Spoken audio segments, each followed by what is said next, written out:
ትንቢተ አሞጽ ምዕራፍ 6 በጽዮን ላሉ ዓለመኞች በሰማርያም ተራራ ላይ ተዘልለው ለተቀመጡ የእስራኤልም ቤት ወደ እነርሱ ለመጡባቸው ለአሕዛብ አለቆች ወዮላቸው። ወደ ካልኔ አልፋችሁ ተመልከቱ፣ ከዚያም ወደ ታላቂቱ ሐማት ሂዱ፣ ከዚያም ወደ ፍልስጥኤም ጌት ውረዱ። እነርሱ ከእነዚህ መንግሥታት ይሻላሉን? ወይስ ድንበራቸው ከድንበራችሁ ይሰፋልን?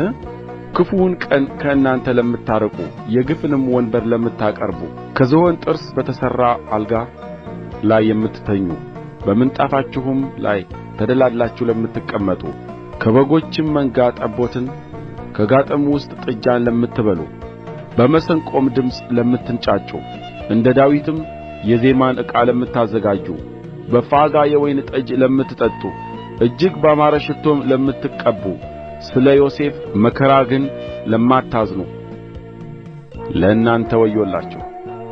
ስለዚህ በምርኮ መጀመሪያ ይማረካሉ፣ ተደላድለው ከተቀመጡትም ዘንድ ዘፈን ይርቃል። ጌታ እግዚአብሔር የያዕቆብን ትዕቢት ተጸይፌአለሁ፣ አዳራሾቹንም ጠልቻለሁ። ስለዚህ ከተማይቱንና የሚኖሩባትንም ሁሉ አሳልፌ እሰጣለሁ ብሎ በራሱ ምሎአል ይላል የሠራዊት አምላክ እግዚአብሔር። እንዲህም ይሆናል፣ 10 ሰዎች በአንድ ቤት ውስጥ ቢቀሩ እነርሱ ይሞታሉ።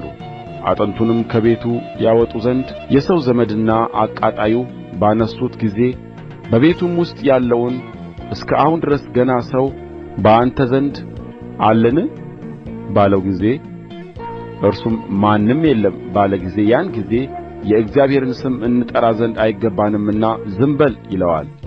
እነሆም እግዚአብሔር ያዝዛል፣ ታላቁንም ቤት በማፍረስ ታናሹንም ቤት በመሰባበር ይመታል። ፍርድን ወደ ሐሞት የጽድቅንም ፍሬ ወደ እሬት የለወጣችሁ በከንቱም ነገር ደስ የሚላችሁ በኃይላችን ቀንድ የወሰድን አይደለንምን የምትሉ እናንተ ሆይ በውኑ ፈረሶች በጭንጫ ላይ ይጋልባሉን?